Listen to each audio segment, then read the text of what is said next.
Depuis quelques années maintenant se pose à nous un problème très inquiétant. Vraiment, il m'inquiète tant. Ce qui m'inquiète le plus, c'est qu'apparemment, ce n'est que moi que ces problèmes inquiètent. Soyez attentifs et suivez les résultats de ma petite enquête.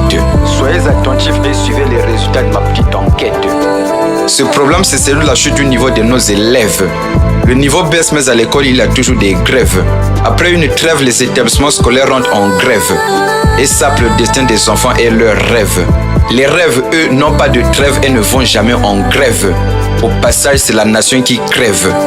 La chute de l'éducation implique fatalement la chute de la nation. Plus d'analphabètes implique inévitablement plus de problèmes à régler pour la nation. Tout le monde est responsable dans ce problème. Tant pis pour moi si le 10 ans je vais avoir des problèmes. Tant pis pour moi si le 10 ans je vais avoir des problèmes. Dans la chute du niveau de nos enfants, j'accuse d'abord l'État. Ce n'est pas diable qui ramasse les gens dans la rue pour aller enseigner, mais l'État. L'État laisse les enseignants formés à l'écart. Certains d'entre eux sont même devenus des ramasseurs d'ordures dans les gares. Gare aux gares qui croient que je m'égare. Dans les établissements scolaires, les enseignants formés sont devenus rares. Dans les salles de classe, il y a pléthore. Et c'est aux enseignants qu'on attribue souvent le tort. À tort, car même le meilleur enseignant du monde sera inefficace dans une salle de plus de 200 élèves. On ferme les yeux sur cette réalité, mais pour critiquer les enseignants, les voix s'élèvent. L'État donne la licence à n'importe qui d'ouvrir une école privée. Dans ces écoles, ce qui importe, ce sont des effectifs. C'est pourquoi ils acceptent même des élèves fictifs. Zéro rigueur, même avec zéro de moyens, l'élève peut passer en classe supérieure. Mais avec le même niveau douteux, car il n'obtient pas pour autant un niveau supérieur. Certains élèves s'inscrivent sans papier. Ce sont ceux-là que j'appelle les sans-papiers. Effrayant quand je me dis que ce sont nos dirigeants de demain. Je loue Dieu avec mes deux mains. Naguère, quand on renvoyait un élève pour inconduite, la note arrivait à toutes les écoles. Aujourd'hui, un élève renvoyé ici est reçu librement dans une autre école. C'est l'époque du n'importe quoi où n'importe qui peut s'autoriser de faire n'importe quoi, n'importe comment et à n'importe quel moment.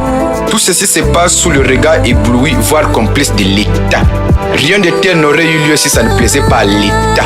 D'autre part, les émulations scolaires, les bourses d'études et l'assurance des travailleurs stimulaient aussi les apprenants. Aujourd'hui, il faut être assez optimiste pour devenir étudiant.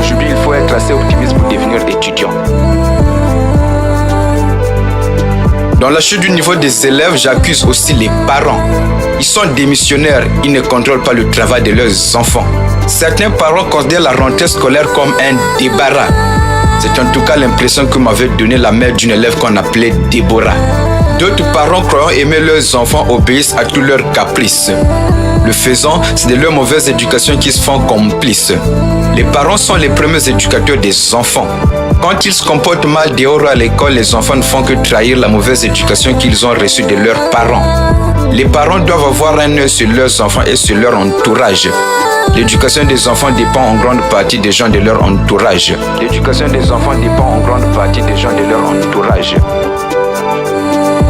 J'accuse aussi les enseignants dans la chute du niveau de leurs apprenants. Ils sont aussi responsables, il faut que nous le comprenions. Beaucoup ne respectent pas l'éthique de leur profession. En classe, certains oublient les tenants et les aboutissants de leur mission. Aux apprenants, au lieu de faire le cours, certains leur font la cour. Parfois, au cours d'un cours, on oublie le cours pour faire la cour. Un tel comportement irresponsable crée la familiarité et diminue le respect lors des cours. Or, sans respect, il n'y a pas le sérieux ni le succès dans le cours. D'autre part, certains enseignants ne se soucient qu'à terminer leur programme. Que les apprenants aient compris ou pas, ce n'est pas leur problème. Dès avril, ils ont déjà tout vu comme par magie.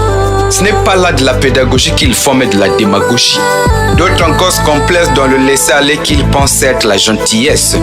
Cette familiarité engendre très souvent l'impolitesse. C'est vrai pour l'enseignant, l'apprenant n'est pas un ennemi, mais il n'est pas aussi non plus son ami. J'accuse aussi les enfants eux-mêmes pour leur baisse de niveau. Le comportement est devenu le même qu'il soit ancien ou nouveau. Dans les salles de classe, les vertus d'ordre et de discipline ont cédé leur place au désordre et à l'indiscipline. Par exemple, faire mixtion est une mission, certes, mais certains élèves sortent sans même en avoir la permission. D'autres font le choix des cours et préfèrent traîner dans la cour. Au cours d'un cours, ils courent dans la cour comme si c'était déjà la fin des cours. Au lieu de faire les cours, les filles en particulier traînent dans la cour, parfois à la quête de celui qui va leur faire la cour. C'est pourquoi il y a beaucoup d'échecs lors des examens d'État et des concours. Jusqu'à l'université, les étudiants ont des sérieux problèmes même en orthographe. Vraiment, le problème est grave. Vraiment, le problème est grave. Ce problème, c'est celui de la chute du niveau de nos élèves. Le niveau baisse, mais à l'école, il y a toujours des grèves. Après une trêve, les établissements scolaires rentrent en grève. Et sapent le destin des enfants et leurs rêves. Les rêves, eux, n'ont pas de trêve et ne vont jamais en grève. Au passage, c'est la nation qui crève. La chute de l'éducation implique fatalement la chute de la nation. Plus d'analphabètes implique inévitablement plus de problèmes à régler pour la nation. Tout le monde est responsable dans ce problème. Tant pis pour moi si le disant je vais avoir des problèmes. Comme si vivre n'était pas déjà avoir un problème avec la mort. Pardonnez-moi, je sais pas dire des choses avec humour. Pardonnez-moi, je sais pas dire des choses avec humour.